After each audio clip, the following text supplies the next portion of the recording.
الحمد لله نحمده ونستعينه ونستغفره ونعوذ بالله من شرور أنفسنا ومن سيئات أعمالنا. من يهدي الله فلا مضل له ومن يضلله فلا هادي له. ونشهد أن لا إله إلا الله وحده لا شريك له. ونشهد أن سيدنا وسندنا وحبيبنا وحبيب أرواحنا محمدا عبده ورسوله الذي أرسله بالحق بشيرا ونذيرا وداعيا إلى الله بإذنه وسراجا منيرا. فقد قال الله تعالى في كلامه المجيد والفرقانه الحميد: إن الله وملائكته يصلون على النبي يا أيها الذين آمنوا صلوا عليه وسلموا تسليما. اللهم سيدنا مولانا محمد وعلى آله سيدنا مولانا محمد. اللهم صل على سيدنا مولانا محمد وعلى آل سيدنا مولانا محمد. بلغ العلا بكماله كشف الدجى بجماله حسنت جميع خصاله. صلوا عليه وعليه نسيما جانب بطحاء گذر کن رهو عالم محمد را خبر کن. بلغ العلا بكماله كشف الدجى بجماله حسنت جميع خصاله. صلوا عليه وعليه. قدموں میں مصطفیٰ کی میرا نظر ہوتا. قدموں میں مصطفیٰ کی میرا نظر ہوتا. خاک پاک ہوتی ہے میں خاک سر ہوتا.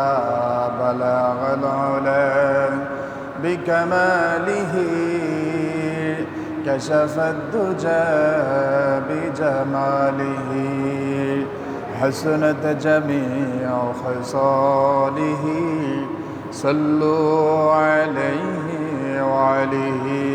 ذكر করি لا إله إلا الله لا إله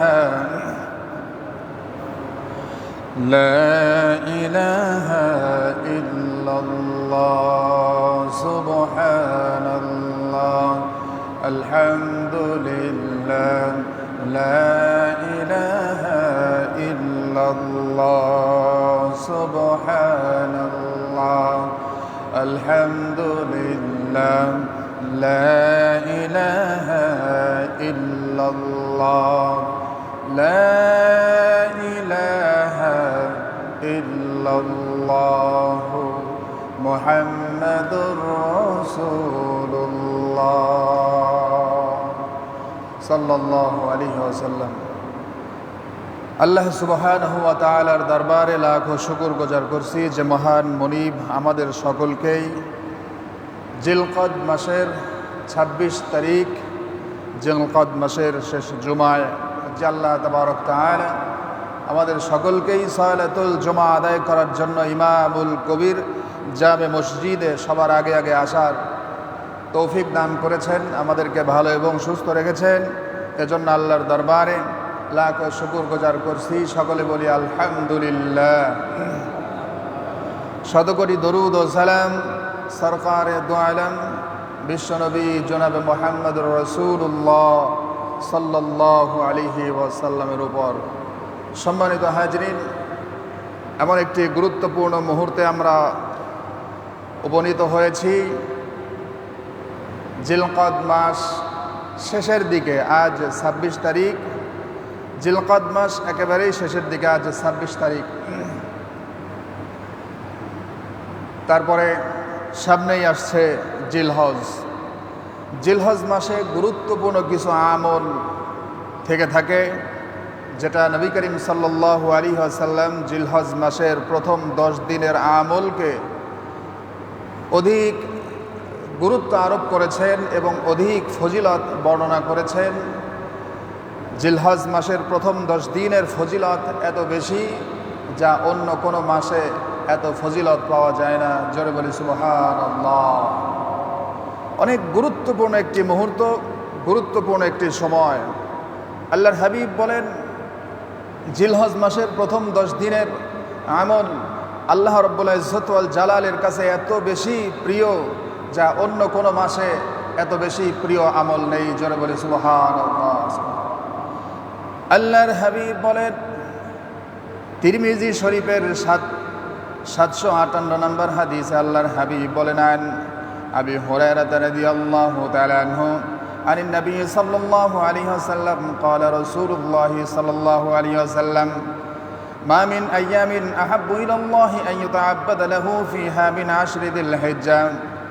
আল্লাহর হাবিব বলেন, আল্লাহর কাছে জিলহজ মাসের প্রথম 10 দিনের ইবাদত অপেক্ষা অধিক পছন্দনীয় ইবাদত আর অন্য কিছু আল্লাহর কাছে নেই। জোরে বলি সুবহানাল্লাহ।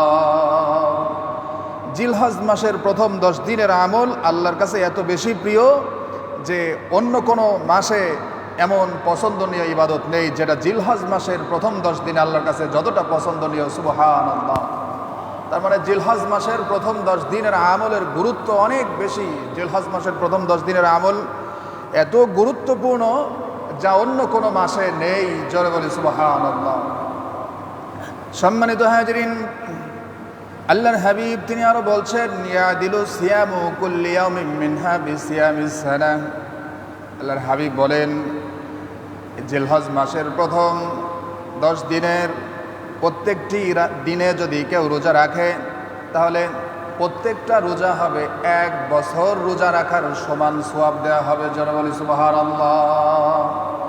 জিলহজের প্রথম 10 দিনে কেউ যদি রোজা রাখে, আল্লাহর হাবিব বলেন, ইয়াদিলু সিয়ামু কুল্লি ইয়াউমিন মিনহা বিসিয়ামিস সানা। কেউ যদি জিলহজ মাসের প্রথম 10 দিন এক একটা করে রোজা রাখে, এক একটা রোজার বিনিময়ে 1 বছর করে রোজা রাখার সমান সওয়াব দেওয়া হবে। জোরে বলি সুবহানাল্লাহ। একটা রাখতে পারেন, 2টা রাখতে পারেন, 5টা রাখতে পারেন, 7টা রাখতে পারেন, 9টা রাখতে পারেন, 10টাও রাখতে পারেন।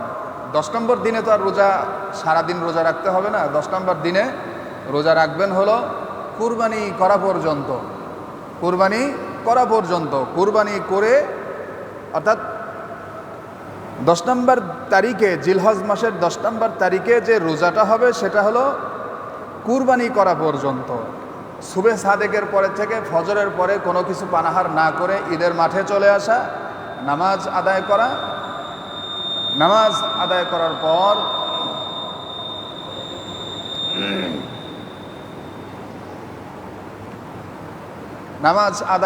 পর ওই যে একটু সিং হয় না, ওইটা একবারে করে দেন, কমায় দেন। বাম পাশেরটা, এটা মাঝখানে, তারপরেরটা একবারে, হ্যাঁ একবারে এদিক ঘুরাই দেন, একবারে ঘুরাবো না, তারপরে ওরম করে দেন। ঠিক আছে, এই সাইডেরটা তাহলে বাড়াই দেন, মাঝখানেরটা একটু এদিকে ডান দিক বাড়াই দেন তাহলে। হ্যাঁ, দেন কি সাউন্ড একটু বাড়াই দেন। আলহামদুলিল্লাহ। তো যে কথা বলছিলাম যে জিলহজ মাসের 10 তারিখ কুরবানির দিন, ঈদুল আজহার দিনে, ঈদুল আজহার দিনে ফজরের পরে কোনো কিছু পানাহার না করে ঈদের নামাজে আসা, ঈদের নামাজ আদায় করে কুরবানি করা, এরপরে আপনি কোনো কিছু পানাহার করবেন। সারাদিন রোজা রাখা হারাম। জিলহজ মাসের এই হয়তোবা 2-3 ঘন্টা কোনো কিছু পানাহার থেকে বিরত থাকলে রোজার সমান সওয়াব দেওয়া হয়। জোরে বলি সুবহানাল্লাহ। সম্মানিত হাজিরিন, তাহলে জিলহজ মাসের প্রথম 10 দিনের রোজার ফজিলত কত? এক একটা দিনের রোজার ফজিলত হলো কিয়ামু ইয়াদিলু সিয়ামু কুল্লি ইয়াউমিন মিনহা বিসিয়ামিস সানা। এক একটা রোজার ফজিলত হলো 1 বছর রোজা রাখার সমান। সুবহানাল্লাহ। এরপর আল্লাহর হাবিব আরো বলেন ওয়াকিয়ামু কুল্লি লাইলাতিন মিনহা বিকিয়ামি লাইলাতিল কদর। আল্লাহর হাবিব বলেন জিলহজ মাসের প্রথম 10 দিনের প্রথম যে 10টা রাত্রি হবে, এই 10টা রাত্রির মর্যাদা এত বেশি যে এক একটা লাইলাতুল কদরের সমান সওয়াব দেওয়া হবে। জোরে বলি সুবহানাল্লাহ। জিলকদের প্রথম 10টা রাত্রি এত বেশি ফজিলতপূর্ণ যে এক একটা লাইলাতুল কদরের সমান সওয়াব দেওয়া হবে। সুবহানাল্লাহ।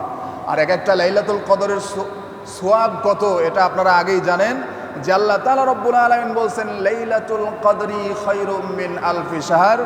লাইলাতুল কদর হলো হাজার হাজার মাসের চাইতেও এক রাত্রিতে ইবাদত বন্দেগী করা বেশি সওয়াব দেওয়া হয়। জোরে বলি সুবহানাল্লাহ। সুতরাং জিলহজ মাসের প্রথম 10 দিন খুবই গুরুত্বপূর্ণ। সম্মানিত হাজিরিন, বিশেষ করে আরাফাতের দিবসের রোজা। আরাফাতের দিবস হলো জিলহজ মাসের 9 তারিখ।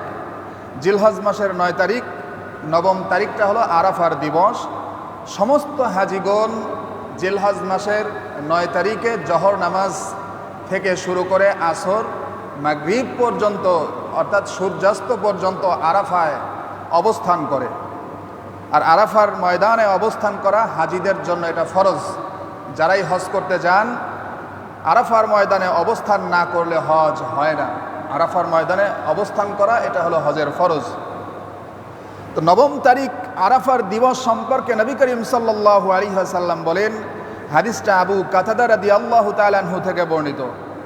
قال رسول الله صلى الله عليه وسلم صيام يوم عرفة احتسب على الله أن يكفر السنة التي قبله والسنة التي بعده। আল্লাহর হাবিব বলছেন জিলহজ মাসের 9ম তারিখ আরাফার দিবসে যদি কেউ রোজা রাখে, আল্লাহর হাবিব বলেন তাহলে তার জীবনের পূর্ববর্তী বছরের গুনাহ এবং পরবর্তী বছরের গুনাহ, এই সমস্ত গুনাহগুলোকে আল্লাহ তাআলা মাফ করে দেন। জোরে বলি সুবহানাল্লাহ। আরাফার দিবসে যদি কেউ রোজা রাখে তাহলে পূর্বের গুনাহ আল্লাহ সুবহানাহু অর্থাৎ 2 বছরের সমস্ত গুনাহগুলো আল্লাহ তাআলা মাফ করে দেন। জোরে বলি সুবহানাল্লাহ। সুতরাং গুরুত্বপূর্ণ সময় আমাদের খুবই নিকটবর্তী হতে যাচ্ছে। তো এই জিলহজ মাসের প্রথম 10 তারিখে গুরুত্বপূর্ণ সময়, গুরুত্বপূর্ণ ইবাদত। এর ভিতরে আপনার জন্য কিছু কাজ রয়েছে। বেশি বেশি করে আল্লাহর ইবাদত বন্দেগী করা আর তওবা করা, ইস্তেগফার করা, ফরজ ওয়াজিবগুলোকে আঁকড়ে ধরা। তারপরে নবী করিম সাল্লাল্লাহু আলাইহি ওয়াসাল্লাম যে আমলগুলোর কথা বলেছেন, বিশেষ করে রোজা রাখা এবং রাত্রি জাগরণ করে আল্লাহর ইবাদত বন্দেগী করা, এগুলো প্রতিটি বান্দার উপর খুবই গুরুত্বপূর্ণ। এবং হজ এবং উমরা, যাদের উপর হজ ফরজ তারা অবশ্যই হজ করবে। আর বিশেষ করে আমরা যারা হজে যেতে পারি নাই তাদের জন্য গুরুত্বপূর্ণ ইবাদত হলো ঈদুল আজহার নামাজ এবং হলো কোরবানি করা। বিশেষ করে কোরবানি, এটা আপনার আমার, বিশেষ করে বর্তমান প্রেক্ষাপটে যারা 1.5 থেকে 2 লক্ষ টাকার মালিক তাদের উপরই কোরবানি ওয়াজিব। রূপার নেশাব হলো 52 ভরি।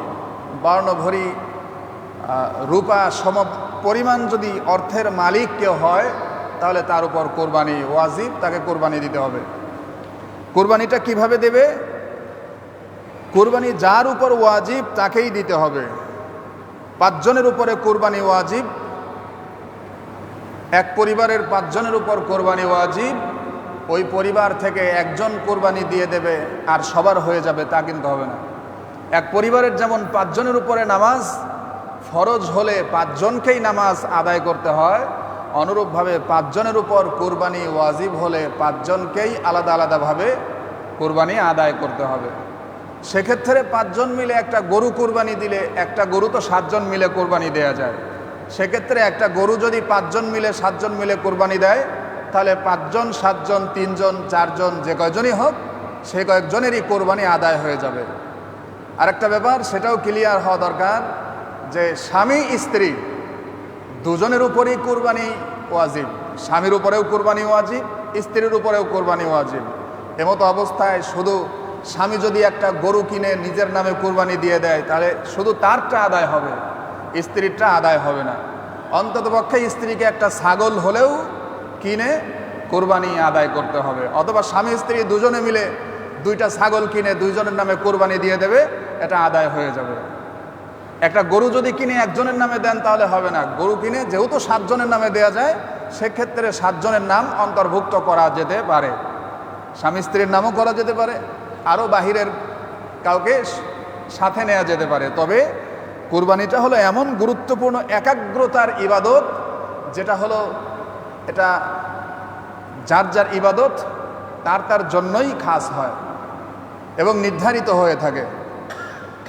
7 জন মিলে একটা কোরবানি দিলাম, 7 জনের মধ্যে একজনের যদি উপার্জনটা হালাল না হয়, একজনের উপার্জন যদি হারাম হয়ে থাকে, অথবা একজনের উদ্দেশ্যও যদি খারাপ হয়ে থাকে, তাহলে পুরো কোরবানিটাই বরবাদ হয়ে যাবে। জোরে বলি নাউজুবিল্লাহ। 7 জন মিলে কোরবানি দিতে গিয়ে একজনের নিয়তের গরমিল অথবা হালাল একটু হারাম উপার্জন রয়ে গেছে ওর মধ্যে, তাহলে কি পুরো কোরবানিই কিন্তু বরবাদ হয়ে যাবে। এজন্যই আপনার যদি সেরকম লোক পাওয়া না যায়, সেরকম দিনদার পরহেজগার খালেস মুত্তাকিন ব্যক্তি যদি না পাওয়া যায়, তাহলে অন্তত একটা ছাগল হলেও নিজে একা একা কোরবানি দেওয়াটাই উত্তম। যদি গরু দিতে পারেন একা একা আরও ভালো, যদি ছাগল দিতে পারেন তবুও দেয়া এটা উত্তম। তবে একা কোরবানি দেয়া এটা হলো সবচাইতে বেশি উত্তম, কারণ ভাগে কোরবানি দেয়া কার মনের ভিতরে কি আছে এটা তো আল্লাহ তাআলাই ভালো জানেন। তারপরেও নবী করিম সাল্লাল্লাহু আলাইহি ওয়াসাল্লাম বলছেন, তোমরা যদি একটা গরু কোরবানি দাও অথবা উট কোরবানি দাও, তাহলে তার সাথে মহিষ কোরবানি দাও, তাহলে তার সাথে 7 জনকে অন্তর্ভুক্ত করতে পারো, তাহলে 7 জনকেই দিনদার পরহেজগার মুমিন মুত্তাকিন বান্দা হতে হবে। সুতরাং কোরবানি কার কার উপর ওয়াজিব? 1 নম্বর হলো, কেউ যদি 1.5 থেকে 2 লক্ষ টাকা, এখন 1.5 থেকে 2 লক্ষ টাকা হলে 52 ভরি রূপা কিনা যায়, তার মানে 52 ভরি রূপা সম পরিমাণ টাকার মালিক হলে অন্তত একটা ছাগল হলেও আপনার উপর কোরবানি দেয়া ওয়াজিব, দিতে হবে। আর কোরবানিটা দিতে হবে একমাত্র আল্লাহর জন্য। কোরবানি এসেছেন সেই হযরত আদম আলাইহিস সালাতু ওয়াস সালামের পুত্র হাবিল কাবিল। একটা বিশাল লম্বা ঘটনা আছে যেখানে আল্লাহ সুবহানাহু ওয়া তাআলার একটা নির্দেশনা আসলো। আদম আলাইহিস সালাতু ওয়াস সালাম বললেন, তোমরা 2 জনে মিলে কোরবানি করো। 2 সন্তানকে বললেন, হাবিলকে বললেন এবং কাবিলকে বললেন, তোমরা কোরবানি করো। হাবিল কাবিল 2 জনে মিলে কোরবানি করলো। দেখা গেল কাবিলের কোরবানি কবুল হলো না, পড়ে রইল ওইভাবেই। আর হাবিলের কোরবানিটা আকাশ থেকে এক বিদ্যুতের চমক এসে কোরবানিটা পুড়িয়ে দিয়ে গেল। এমন সময় তখনই তারা বুঝতে পারলেন যে হাবিলের কোরবানি কবুল হয়েছে, কাবিলের কোরবানি কবুল হয় নাই। কোরবানির প্রথম ইতিহাসটা আদম আলাইহিস সালাতু ওয়াস সালামের জামানা থেকেই শুরু হয়েছে। এরপরে অন্যান্য নবী রাসূলদের উপর, অন্যান্য জাতির উপর, সকলের উপরই কোরবানি আবশ্যক ছিলেন। আমাদের উপরও কোরবানি ওয়াজিব করা হয়েছে। আর বিশেষ করে কোরবানি এটা একটা পুরস্কার। আল্লাহ তাআলা আখিরি জামানার পয়গম্বরকে বড় একটা পুরস্কার দান করেছেন। এজন্যই সেই পুরস্কারে খুশি হয়ে আমরা একটা উপঢৌকন পাঠাই, সেটা হলো কুরবানি। জোরে বলি সুবহানাল্লাহ। আল্লাহ তাআলা রব্বুল আলামিন বলছেন যে এই কুরবানির গোশত আমার কাছে পৌঁছে না, রক্তও পৌঁছে না, আমার এগুলোর প্রয়োজনও হয় না, আমার কাছে পৌঁছায় তোমাদের তাকওয়া। জোরে বলি সুবহানাল্লাহ। আল্লাহ তাআলা রব্বুল আলামিন বলেন, ইন্না আ'তাইনাকাল কাউসার ফাসাল্লি লিরাব্বিকা ওয়ানহার ইন্না শানিআকা হুয়াল আবতার।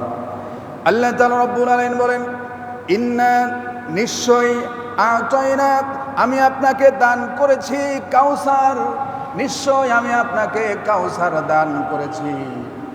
এই কাউসারটা নবী করিম সাল্লাল্লাহু আলাইহি ওয়াসাল্লামকে ব্যতীত আর কাউকে দান করা হয় নাই। জোরে বলি সুবহানাল্লাহ। কাউসার এটা এমন একটা গুরুত্বপূর্ণ নিয়ামত যেটা আমাদের নবী ছাড়া আর কাউকে দান করা হয় নাই। জোরে বলি সুবহানাল্লাহ। কিতাবের মধ্যে এসেছেন হাউজে কাউসার এটা এমন একটা নহর হবে।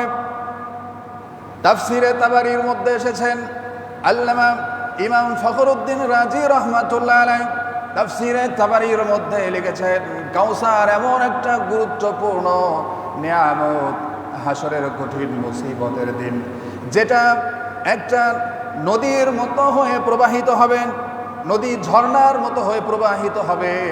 হাসরবাসীরা পানির জন্য তৃষ্ণায় কাতর হয়ে পড়বে। এই কাউসারের মালিক হবেন একমাত্র আখিরি জামানার পয়গম্বর বিশ্বনবী জনাবে মুহাম্মদুর রাসূলুল্লাহ সাল্লাল্লাহু আলাইহি ওয়াসাল্লাম।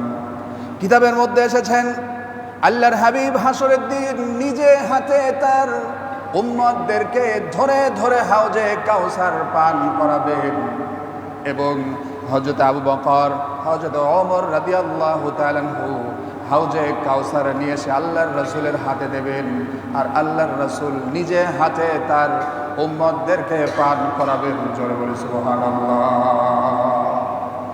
আর হাউজে কাউসারের পানি, এক পেয়ালা পানি যদি কেউ পান করে, জান্নাতে যাওয়ার আগ পর্যন্ত ওই ব্যক্তির আর কখনো পানির পিপাসা লাগবে না। জোরে বলি সুবহানাল্লাহ। এরপরে তাফসিরে ইবনে কাসিরের মধ্যে কাউসারকে উল্লেখ করা হয়েছে, কোরআনের সাথে তুলনা করা হয়েছে। বলা হয়েছে যে কোরআনটাই হলো কাউসার, কারণ এই কোরআনটা আর কোন নবীকে দান করা হয় নাই। আর এই কোরআনটা এমন একটা হেদায়েত, এমন একটা কিতাব, যে কিতাব হলো পূর্ণাঙ্গ কিতাব। আর এটা এমন একটা নিয়ামত, যে ব্যক্তি এই কোরআনকে আঁকড়ে ধরবে সে ব্যক্তি বিনা হিসাবে জান্নাতে চলে যাবে। চলে বলে সুবহানাল্লাহ। এই জন্য আল্লাহ তাআলা রব্বুল আলামিন বলেন, ইন্না আ'তাইনাকাল কাউসার ফাসাল্লি লিরাব্বিকা ওয়ানহার ইন্না শানিআকা হুয়াল আবতার। আল্লাহ বলেন, ইন্না নিশ্চয়ই, আ'তাইনা আমি আপনাকে দান করেছি কাউসার, নিশ্চয় আমি আপনাকে কাউসার দান করেছি। এই কাউসার শব্দের আরেকটা অর্থ, কাউসারটা শব্দের আরেকটা অর্থ জমজম কূপের পানিকেও নির্ধারণ করা হয়েছে। কয়েকটা উলামায়ে কেরামগণ কয়েকটা ভাবে এটার ইঙ্গিত দিয়েছেন। হয়তো এটা জমজম কূপের পানিও হতে পারে। কোরআন এবং হাউজে কাউসার এটা হলো হাসরের ময়দানে একটা উদয় হবে ঝর্ণা হিসাবে। এ কয়েকটা একটা রেফারেন্স আসছে। তো আল্লাহ তাআলা রব্বুল আলামিন বলেন, নিশ্চয় আমি আপনাকে কাউসার দান করেছি, সুতরাং ফাসাল্লি, সুতরাং আপনি নামাজ আদায় করুন, ফাসাল্লি রাব্বিকা ওয়ানহার, সুতরাং এর জন্য আপনি আপনার রবের জন্য নামাজ আদায় করুন এবং আপনি কুরবানি করুন। ফাসাল্লি লিরাব্বিকা ওয়ানহার, যেহেতু আপনাকে কাউসার দান করা হয়েছে, সেক্ষেত্রে আপনি আপনার রবের জন্য নামাজ আদায় করুন, সালাত কায়েম করুন এবং আপনি আপনার রবের জন্য কুরবানি করুন। জোরে বলি সুবহানাল্লাহ। কুরবানির ইতিহাস অনেক লম্বা ইতিহাস, অনেক লম্বা ইতিহাস। কুরবানি করেছেন হযরত ইব্রাহিম আলাইহিস সালাতু ওয়াস সালাম, হযরত ইসমাঈল আলাইহিস সালাতু ওয়াস সালাম কুরবানি করেছেন। সেই ইতিহাসের দিকে যাব না। আজকের মূল বিষয়টাই ছিল হলো এই জিলহজ মাসের প্রথম 10 দিনের আমল। সম্মানিত হাজিরিন, সুতরাং কুরবানি এটা আমাদের জন্য একটা গুরুত্বপূর্ণ ইবাদত। আল্লাহর জন্য নামাজ আদায় করতে হবে এবং কুরবানি করতে হবে। এই কুরবানিটাও হবে আল্লাহ তাআলা রব্বুল আলামিনের জন্য। আল্লাহ তাআলা রব্বুল আলামিন বলেন, হে রাসূল আপনি বলুন, কুল ইন্না সলাতি ওয়া নুসুকি ওয়া মাহইয়ায়া ওয়া মামাতি লিল্লাহি রাব্বিল আলামিন। আল্লাহ তাআলা রব্বুল আলামিন বলেন, হে রাসূল আপনি বলে দিন, কুল নিশ্চয়, ইন্না সলাতি নিশ্চয় আমার নামাজ, ওয়া নুসুকি আমার কুরবানি, ওয়া মাহইয়ায়া আমার বেঁচে থাকা, আমার হায়াত, ওয়া মামাতি এবং আমার মৃত্যু, লিল্লাহি রাব্বিল আলামিন এসব কিছু হবে একমাত্র আল্লাহ তাআলা রব্বুল আলামিনের জন্য। যারা বলি সুবহানাল্লাহ। সুতরাং আমাদের সমস্ত আমল হবে আল্লাহর জন্য। আল্লাহ তাআলা বলেন, লাল্লাহা লুহুমুহা ওয়ালা দিমাউহা ওয়ালাকিন ইয়ানালুহুত তাকওয়া মিনকুম। আল্লাহ তাআলা রব্বুল আলামিন বলেন, নিশ্চয়ই তোমাদের লা ইয়ানালাল্লাহা লুহুমুহা ওয়ালা দিমাউহা, নিশ্চয় তোমাদের কুরবানির জন্তুর গোশত এবং তার রক্ত আমার কাছে পৌঁছায় না, ওয়ালাকিন ইয়ানালুহুত তাকওয়া মিনকুম, বরঞ্চ তোমাদের অন্তরের তাকওয়া আমাদের কাছে পৌঁছায়, আমার কাছে পৌঁছায়। জোরে বলি সুবহানাল্লাহ। আল্লাহর কাছে একমাত্র তাকওয়া পৌঁছায়, তাকওয়া। সম্মানিত হাজিরিন, সুতরাং তাকওয়া হলো সব থেকে গুরুত্বপূর্ণ একটা বিষয়। আয়েশা রাদিয়াল্লাহু তাআলা আনহা থেকে বর্ণিত, قالت قال رسول الله صلى الله عليه وسلم ما عمل ابن آدم من عمل يوم النحر أحب إلى الله من إهراق الدم। আল্লাহর হাবিব বলেন, আয়েশা সিদ্দিকা রাদিয়াল্লাহু তাআলা আনহা বলছেন, আল্লাহর হাবিব বলেন, কুরবানির দিন কুরবানি করা এটা হলো আল্লাহর কাছে সবচাইতে পছন্দতম ইবাদত। কুরবানির দিন কুরবানি ছাড়া এত পছন্দতম ইবাদত আর কোনোটা আল্লাহর কাছে হয় না। কুরবানির দিন কুরবানি করাটাই হলো আল্লাহর কাছে সব থেকে পছন্দতম ইবাদত। যারা বলি সুবহানাল্লাহ। আয়েশা সিদ্দিকা রাদিয়াল্লাহু তাআলা আনহা বলছেন, ওয়া ইন্নাহু লা ইয়াতি ইয়াওমাল কিয়ামাতি বিকুরুনিহা ওয়া আশআরিহা ওয়া আজলাফিহা ওয়া ইন্নাদ দামা লা ইয়াকু মিনাল্লাহি মাকানিন ক্বাবলা আন ইয়াকা বিল আরদি ফাতিবু বিহা নাফসা। আল্লাহর হাবিব বলেন, আয়েশা সিদ্দিকা রাদিয়াল্লাহু তাআলা আনহা থেকে বর্ণিত, আল্লাহর হাবিব বলছেন, হাসরের কঠিন মুসিবতের দিন এই কুরবানির জন্তুটা সে তার শিং এবং সে তার পায়ের খুর সহকারে আল্লাহর দরবারে উঠবে আর ওই ব্যক্তির জন্য শাফায়াত করবে। জোরে বলি সুবহানাল্লাহ। আল্লাহর হাবিব বলছেন, কুরবানির দিন কুরবানির জন্তুটা হাসরের দিন সে তার খুর এবং মাথার শিং সহকারে সে হাসরের ময়দানে উঠবে। জোরে বলি সুবহানাল্লাহ। এখানে পায়ের খুর এবং মাথার শিংয়ের কথা কেন বলা হলো? এটা একটা কারণ আছে। কারণটা হলো যে আমরা তো কুরবানির পশুর চামড়াটাও কাজে লাগাই, ঠিক কি না? ওর গোশত আমরা কাজে লাগাচ্ছি, দান সদকা এবং নিজে ব্যবহার। এরপরে আপনার কুরবানির পশুর চামড়াটাও কাজে লাগাচ্ছি, দান করছি, সদকা করছি।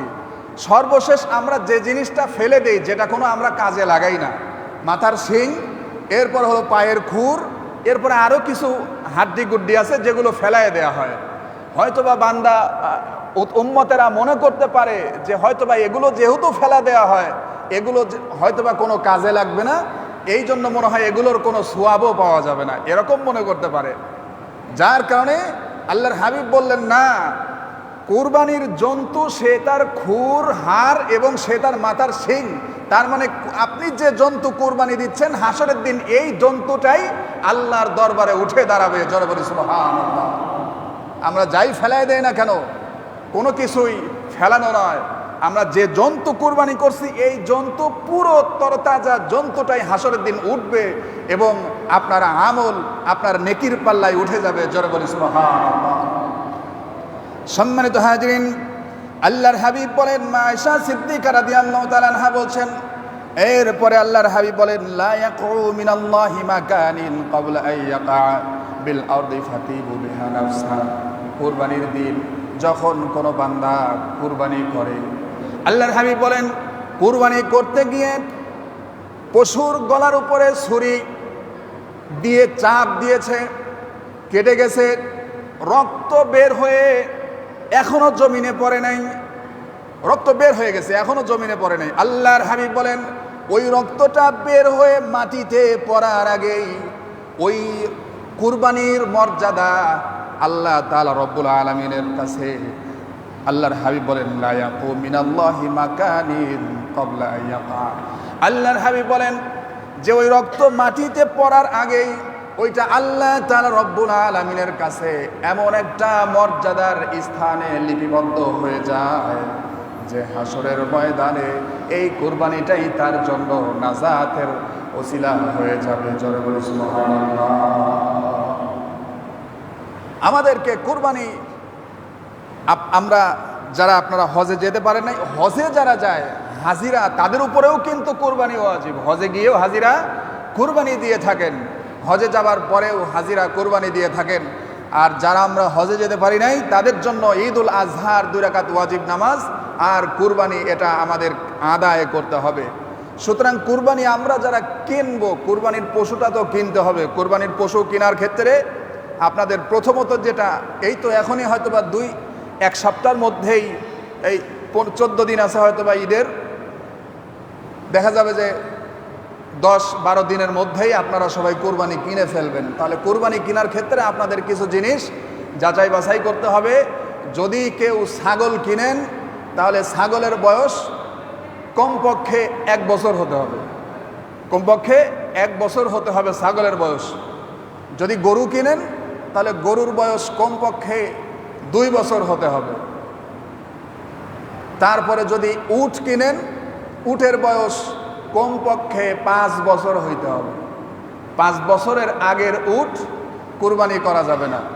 2 বছরের আগের গরু মহিষ কুরবানি করা যাবে না। এরপরে 1 বছর বয়সের কম ছাগল কুরবানি করা যাবে না।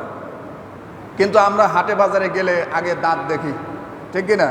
বছর দেখি না, দাঁত দেখি যে দাঁতছে কিনা। যদি দাঁতে তাহলে কুরবানি, যদি না দাঁতে তাহলে কুরবানি না।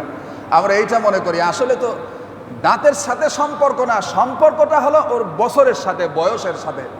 যদি বয়স 2 বছর হয়, এরপরেও যদি কোনো গরু না দাঁতে, তারপরেও ওইটা কুরবানি দেওয়া যাবে, কোনো সমস্যা নাই, ঠিক কিনা?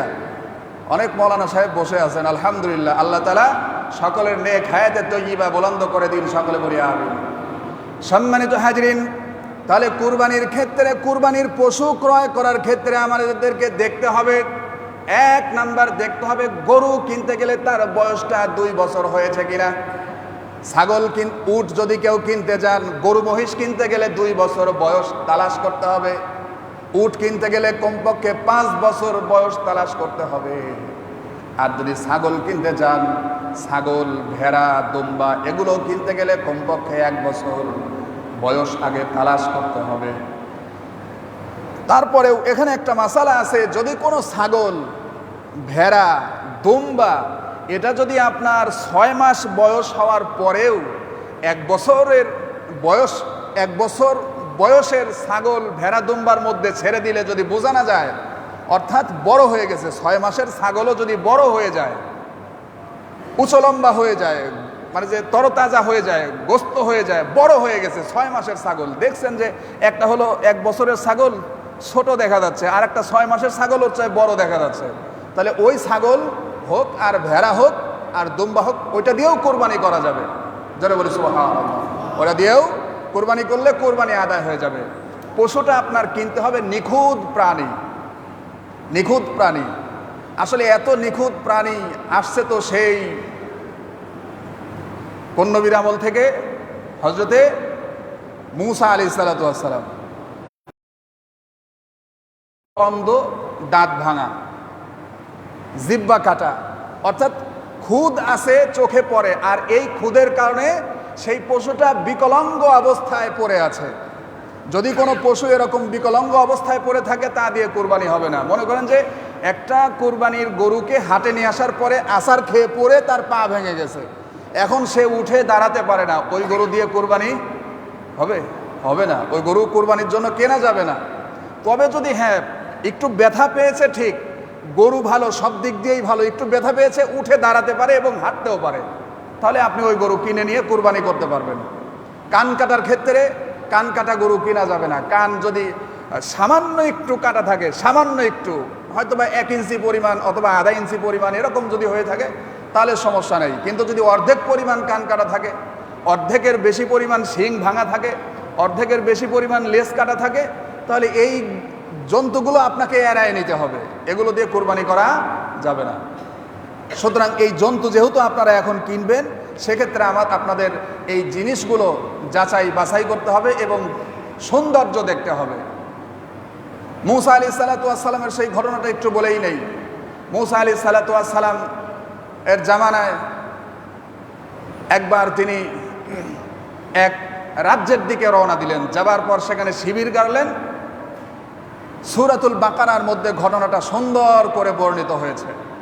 সেখানেই একটা খুন হলো, হত্যা হলো, দোষ চাপানো হলো মূসা আলাইহিসসালাতু ওয়াসসালামের কওমের উপর, তার সাহাবীদের উপর দোষ চাপানো হলো। এমন সময় তিনি পড়লেন বিপদে। মূসা আলাইহিসসালাতু ওয়াসসালাম বললেন, এর যদি সঠিক ফায়সালা তোমরা দেখতে চাও আর এই বিপদ থেকে যদি উদ্ধার পেতে চাও, তাহলে তোমাদের কুরবানি করতে হবে। মূসা আলাইহিসসালাতু ওয়াসসালামের জাতি সাহাবায়ে কেরাম, মূসা আলাইহিসসালাতু ওয়াসসালামের সাহাবীগণ খুব রাগ। মূসা আলাইহিসসালামের যেমন রাগ, সাহাবীদেরও ঠিক তেমনই রাগ ছিল।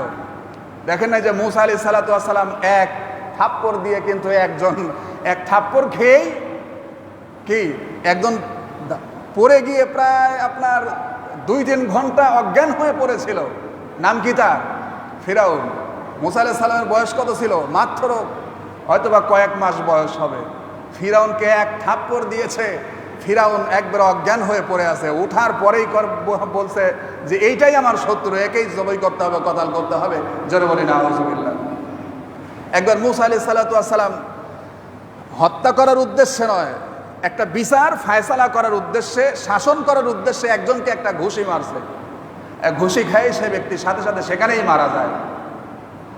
তো যাই হোক, মূসা আলাইহিসসালাতু ওয়াসসালাম যেমন রাগের নবী ছিলেন, তার সাহাবায়ে কেরামও তেমনই রাগেরই ছিলেন। সাহাবায়ে কেরাম বলছে, আমরা পড়ছি বিপদে, খুন হয়েছে একজন, আমাদের উপর দোষ চাপানো হয়েছে, আপনি আমাদেরকে রক্ষা করবেন কি? এই বিপদের সময় আপনি আমাদের আরো বিপদে ফেলছেন, আমাদের বলছেন কুরবানি করো। যাই হোক, তারপরে তারা মানলো, যেহেতু নবী বলছেন কুরবানি করার কথা, কুরবানি করতে হবে। জিজ্ঞেস করলো কেমন কুরবানি হবে, তার স্বাস্থ্য কেমন হবে, উচ্চতা কেমন হবে, বয়স কেমন হবে, তার শিং কেমন হবে, গায়ের রং কেমন হবে, লেজ কেমন হবে, এরকম ইত্যাদি ইত্যাদি অনেক প্রশ্ন করলো। মূসা আলাইহিসসালাতু ওয়াসসালাম বারবার বললেন যে ঠিক আছে, যেহেতু প্রশ্ন করেছো, আল্লাহর পয়গম্বরগণ আল্লাহর ইশারা ছাড়া, ওহী ছাড়া একটা কথাও বলেন না। জোরে বলি সুবহানাল্লাহ। আল্লাহর পয়গম্বরগণ আল্লাহর ওহী ছাড়া একটা কথাও বানায় বলেন না। সুবহানাল্লাহ। মূসা আলাইহিসসালাতু ওয়াসসালাম বললেন, ঠিক আছে দাঁড়াও, প্রশ্ন যেহেতু করেছো, আল্লাহর কাছে আমি আরজি করি, আল্লাহ তাআলা আমাকে জানালে তোমাদের জানায় দেব। তারা বারবার প্রশ্ন করতে থাকলেন। মূসা আলাইহিসসালাতু ওয়াসসালাম বারবার আল্লাহর কাছে জিজ্ঞেস করতে থাকলেন, আল্লাহ তাআলা বারবার বলে দিতে থাকলেন। শেষ পর্যন্ত এই গাভী আর খুঁজেই পাওয়া যায় না, এমন কঠিন হয়ে গেল। অনেক লম্বা ঘটনা, যে সেটা অনেক চড়া মূল্যে ক্রয় করে এরপরে সেইটাকে কুরবানি করে সেই গরুর গাভীর গোশত দিয়ে যখন মৃত ব্যক্তির উপরে আঘাত করেছিল, এরপরে মৃত ব্যক্তি দাঁড়িয়ে বলেছিল যে আমাকে হত্যা করেছে আমার ভাতিজা মূসা আলাইহিস সালামের জাতি, আমাকে হত্যা করে নাই। জোরে বলি সুবহানাল্লাহ। সম্মানিত হাজিরিন, সুতরাং যাই হোক, যে কথা বলছিলাম যে কুরবানি আপনারা যারা কিনবেন, এটা সুন্দর পছন্দসই এটা কুরবানি করবেন। এটা ছোট হোক, বড় হোক, ছাগল হোক, আর যেটাই হোক, ভেড়া হোক, সুন্দর একটা পশু, এটা কুরবানি করা এটা আপনার জন্য জরুরি। আর এই কুরবানির গোশত বন্টন পদ্ধতিও এটা আপনাদেরকেই করতে হবে। আমরা অনেকেই আছি যে কুরবানির গোশত বন্টনের ক্ষেত্রে আমরা অনেকেই কার্পণ্য করে থাকি, কিন্তু কার্পণ্য করা যাবে না। যতক্ষণ পর্যন্ত আছে আপনি বন্টন করতে থাকেন। আপনার কাছে গোশত আছে কিন্তু আপনার প্রতিবেশী একজন কুরবানি দেয় নাই, এমনকি তার হাঁড়িতে এক টুকরা গোশতও নাই। আপনি 3 ভাগ করে দেওয়ার পরেও আপনার কাছে খবর আসছে, আপনি 3 ভাগ করে 1 ভাগ রেখে দিয়েছেন, 1 ভাগ আত্মীয় স্বজনকে দিয়েছেন, আর 1 ভাগ মিসকিনকে দিয়ে দিয়েছেন। এরপরেও যদি আপনার কাছে খবর আসে যে অমুক ব্যক্তির কাছে কোনো গোশত পৌঁছায় নাই, সে কোরবানিও করে নাই, অথবা তার কাছে আজকে গোশত নেই, তাহলে আপনার কাছে যদিও থাকে সেখান থেকেই আপনার উচিত হলো ওই ব্যক্তির কাছে কিছু সাদকা করে পৌঁছায় দেয়া। আল্লাহ তাআলা রব্বুল আলামিন বলছেন, এটা আমি তোমাদেরকে যে রিজিক দিয়েছি এখান থেকে তোমরা খাও এবং আত্মীয় স্বজনকে খাওয়াও এবং প্রতিবেশীদেরকেও খাওয়াও, কেউ যেন অনাহারে না থাকে। এই দিকে আমাদের দেখতে হবে, যাচাই করতে হবে। অনেক বাড়িওয়ালারা থাকেন, বিশেষ করে বাড়িওয়ালারা দূর দূরান্তে থাকেন, আর বাসার ভাড়াটিয়ারা বিশেষ করে বাসায় অনেকেই থেকে থাকেন, ঈদে অনেকেই বাড়িতে যান না। সমাজের মানুষ কুরবানি দিলেও 20 কেজি গোশত পায়, কুরবানি না দিলেও 20 কেজি গোশত পায়। আছেন এরকম? একই বাড়ির মধ্যে ভাড়াটিয়া বসবাস করতেছে, আহারে ওর চুলার মধ্যে 1 টুকরা গোশতও সেই দিন জোটে না। হয় কিনা এরকম? যদি এরকম হয়ে থাকে ভাই, আপনার ওই কুরবানি হবে না। হবে কিনা এটা আল্লাহ তাআলাই ভালো জানে, আমি বলি না যে হবে না। আপনার কুরবানি কবুল হবে কিনা এটা আল্লাহই ভালো জানে। তবে আপনি দেখবেন যে আমাদের সামাজিকতাগুলো, কুরবানি দিলেও 10 কেজি, কুরবানি না দিলেও 10 কেজি, হয় কিনা? বন্টন এরকম হয় কিনা? কুরবানি যিনি দিয়েছেন উনি কেন আবার কুরবানির গোশত পাবেন? যেটা উনি সাদকা করে দিলেন সমাজে গরিব দুঃখীদের জন্য, যেটা উনি সাদকা করে দিয়েছেন, দান করে দিয়েছেন, আপনি 5 টাকা একটা ফকিরকে দিয়ে দিলেন, দেওয়ার পরে কি আপনি আবার ওখান থেকে ভাগ ধরবেন, এই বেটা তুই আমাকে 1 টাকা দে? এটা কি বলা যাবে? এটা বলা যাবে না। এখন যদি আপনি সমাজে গরিব মিসকিনের জন্য যে গোশতটা দান করে দিয়েছেন, দেওয়ার পরে যদি আপনি ওখান থেকে আবার নেন, তাহলে ফকিরকে 10 টাকা দান করে ওখান থেকে আবার 2 টাকা ব্যাক নেওয়া যেরকম হবে, আপনি কুরবানির গোশত দান করে ফেরত নেওয়াটাও ওরকম হবে। এটা কখনোই জায়েজ হবে না। আবার অনেকেই তো এখন সবাই মুফতি সাহেব ফতোয়া দিয়ে দেয়, হুজুরের সাথে তো সম্পর্ক মোটামুটি সবারই ভালো, মুসল্লিরাও ফতোয়া দিয়ে দেয়, কয় হুজুর গোশত নিলাম কিন্তু আমি খাইলাম না, ওটা আমি আবার দান করে দিলাম। গোশত নিলাম কিন্তু আমি খেলাম না, আমি ওটা আমার ভাড়াটিয়াকে দান করে দিলাম অথবা কাউকে দান করে দিলাম। কিন্তু আসলে এটা অনেকেই বলে থাকেন, কিন্তু আসলে দান করা জিনিস ওটা আবার কোনো অবস্থাতেই ফিরায় নেওয়া সম্ভব নয়, ফিরায় নেওয়া যাবে না, ফিরায় নেওয়া কখনোই যাবে না। যেটা দান করে দিয়েছেন সেইটা যদি আপনি নিতে পারবেন কখন, দেখুন হাদিসটা মনে পড়ে গেল, নবী করিম সাল্লাল্লাহু আলাইহি ওয়াসাল্লাম 3 দিনের ক্ষুধার্ত চলে গেলেন এক সাহাবীর বাড়িতে, সাথে হযরতে আবু হুরায়রা রাদিয়াল্লাহু তাআলা আনহু গেলেন। যাবার পর জিজ্ঞেস করছেন, তোমার বাসায় কি কোনো খাবার আছে? তিনি বলছেন যে হুজুর আমার বাসায় খাবার আছে, কিন্তু সেটা তো সাদকা, আমাকে এক ব্যক্তি সাদকার গোশত দিয়েছিল, সেইটা আমার কাছে আছে, এই সাদকা ছাড়া তো আমার কাছে অন্য কিছু নেই। নবী করিম সাল্লাল্লাহু আলাইহি ওয়াসাল্লাম বললেন, সাদকা এটা তোমার জন্য, কেউ তোমাকে দান করেছে, আর তুমি যদি সেটা আমাকে দাও তাহলে ওটা আমার জন্য সাদকা হবে না, ওটা আমার জন্য হাদিয়া হবে। জোরে বলি সুবহানাল্লাহ। তার মানে একজন ফকির ভিক্ষা করে করে 500 টাকা জমাইছে, জমানোর পরে সে যদি 200 টাকা দান করে তাহলে সে দান করতে পারবে, সমাজের মাতবর দান করতে পারবে না। পারবে কি? পারবে না। সমাজের গোশতটা ভাগ হয়ে যাবার পর একজন ফকির গরিব কুরবানি দেয় নাই, মিসকিন অসহায়, সে সমাজের 5 কেজি গোশত পেয়েছে। ওই 5 কেজি থেকে আপনি কুরবানি দিয়েছেন, তারপরেও যদি ওই ব্যক্তি আপনাকে 2 কেজি গোশত দান করে তাহলে ওইটা আপনার জন্য জায়েজ, অন্যথায় আপনার জন্য আপনি দান করছেন ওখান থেকে ফিরায় নেয়া, সরাসরি ফিরায় নেয়া জায়েজ হবে না। সুতরাং সমাজের এই যে কুরবানির যে গোশতটা বন্টন করবেন, এদিকেও আপনাদের খেয়াল রাখতে হবে। বন্টন অর্থাৎ গোশতটা সদকা করা জিনিসটা, এটা কখনো ফিরায় নেওয়া জায়েজ হবে না, শেষে কুরবানি হবে না। এদিক থেকে আমাদের খেয়াল করতে হবে যে কুরবানি দিলেও 10 কেজি পাবো, না দিলেও 10 কেজি পাবো, সমাজের দিকে আশা করে থাকা এটা করা যাবে না। আরেকটা কথা বললাম যে আপনার বাসার ভাড়াটিয়া, আপনি কুরবানি দিয়েছেন, আপনি সমাজে গোস্ত দিয়ে দিয়েছেন, সমাজবাসী পেয়েছে, যারা কুরবানি দেয় নাই তারা পেয়েছে, তাদের হক তাদেরকে দিতে হবে। এবং আপনার বাসায় যারা ভাড়া থাকে তাদের প্রতিও আপনার খেয়াল রাখতে হবে যে তাদের চুলায় গোস্ত আছে কিনা, তারা আজকে গোস্ত পেল কিনা, রান্না করলো কিনা, এদিকেও আপনাদের খেয়াল রাখতে হবে। আল্লাহ সুবহানাহু ওয়া তাআলা যেভাবে কুরবানি আদায় করার হুকুম করেছেন সেইভাবেই যেন আমরা আদায় করতে পারি। আল্লাহ রাব্বুল ইজ্জত ওয়াল জালাল আমাদের সমস্ত নেক কাজগুলোকে আল্লাহ যেভাবে চান সেইভাবে যেন আমরা করতে পারি। আল্লাহ তাআলা রব্বুল আলামিন আমাদের সকলকে সেই তৌফিক দান করুন। সকলে বলি আমিন। ওয়া আখির